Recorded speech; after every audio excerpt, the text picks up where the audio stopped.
C'est avec plein d'amour, plein d'affection que moi, je commence cette émission. Non.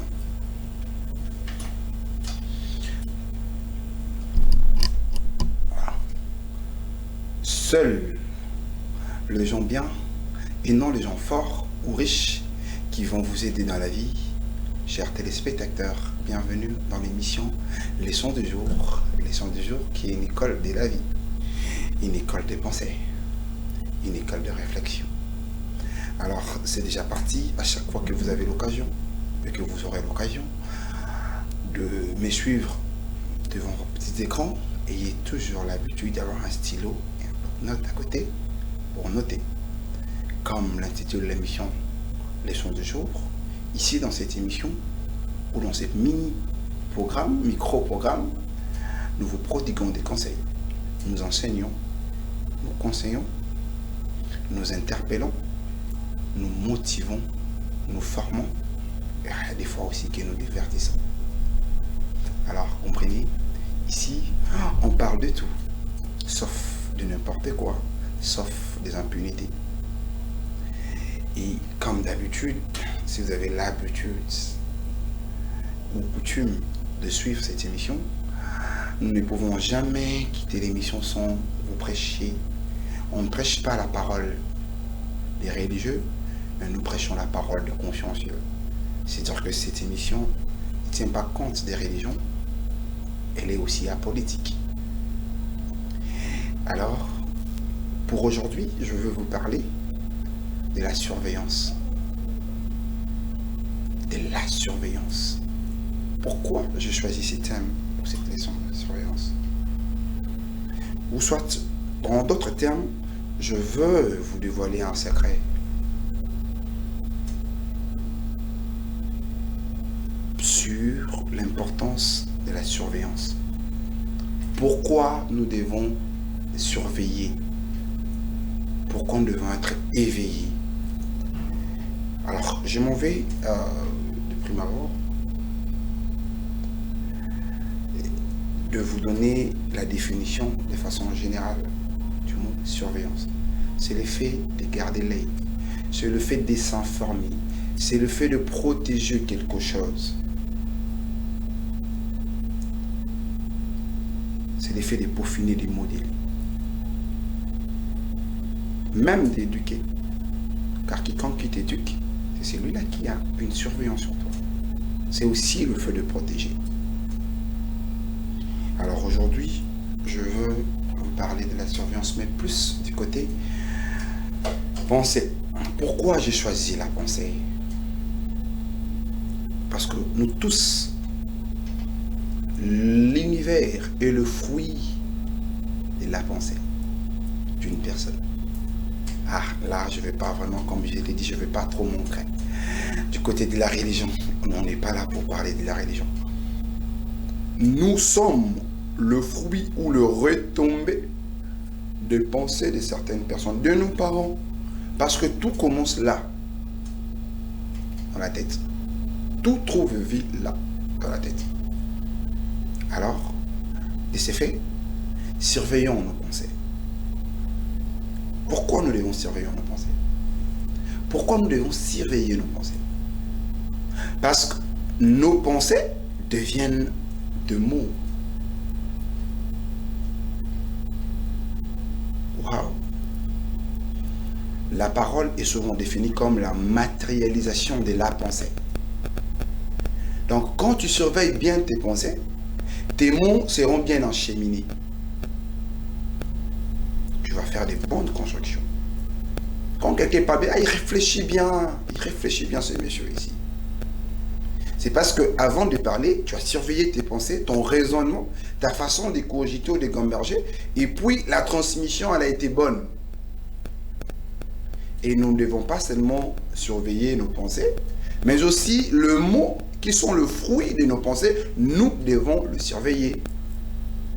Une fois de plus, trop du pourquoi. Pourquoi nous devons, en d'autres termes aussi, surveiller nos mots? Parce que nos mots, souvent, deviennent nos actes. Oui, nos actes. Oui, il est certes correct, c'est depuis la nuit des temps.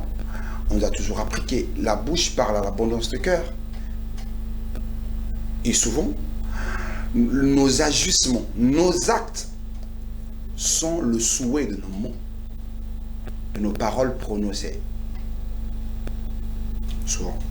Alors, nous devons surveiller nos actes. Tu surveilles tes pensées. Les pensées qui produisent les mots, tu dois aussi surveiller ce que tu parles, ce que tu prononces, ce que tu dégages, ce que tu énonces. Après ce que tu énonces, tes énoncements ou tes paroles, tes mots deviendront des actes obligés. Tu dois surveiller tes actes. Parce qu'à leur tour, des actes deviennent des habitudes. Nos actes à nous deviennent des habitudes. On dit une fois n'est pas coutume, mais deux fois l'est. Je prends un exemple typique. Tu te lèves un matin pour qualifier quelqu'un de radin ou de parcimonieux, c'est-à-dire que la personne qui ne partage pas. On ne le fait pas ou on ne donne pas la conclusion de ces derniers par rapport à un acte posé, mais suite à plusieurs actes. Lundi, tu demandes à Trédou, il te dit qu'il n'a pas d'argent. Mardi, tu demandes à Trédou, il te dit qu'il n'a pas d'argent. Le mercredi, tu lui demandes encore, il n'a pas d'argent. On dit, ah, c'est son habitude, il ne partage pas. Tu te lèves un peu matin, tu vas en cours de route, tu vois quelqu'un qui te donne un coup. Pouh! Tu te peux dire, bon voilà, c'est venu de façon inopinée. Hein. Peut-être il a été mal informé sur la situation. Et le mardi, il est refait encore. Le mercredi, tu ne vas plus le permettre. Parce que c'est devenu une habitude. Donc, surveillons nos actes. Car nos actes deviendront nos habitudes. Et en retour, nous devons surveiller nos habitudes. Cette façon coutume de faire des choses. Cette façon unique de voir et de faire des choses. Nous devons apprendre à les surveiller. Car nos habitudes deviennent de valeur.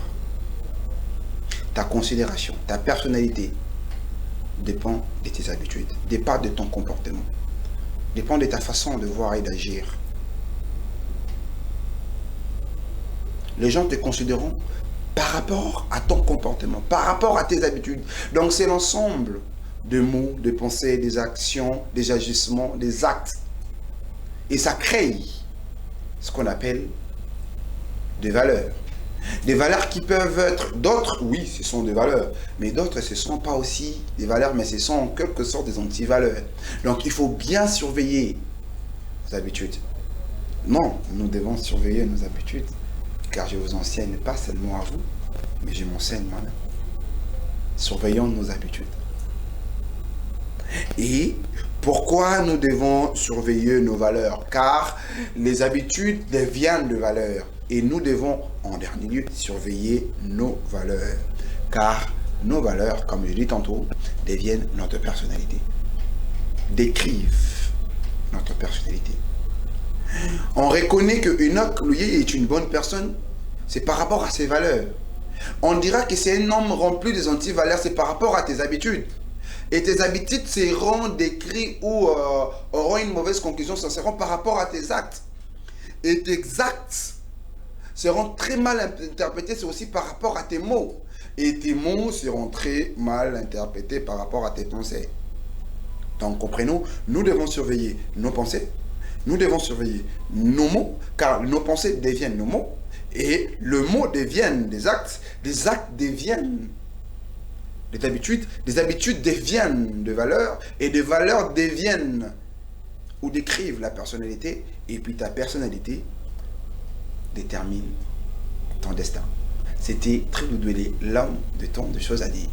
Alors, je vous quitte avec cette image de jour. D'ici là, portez-vous bien.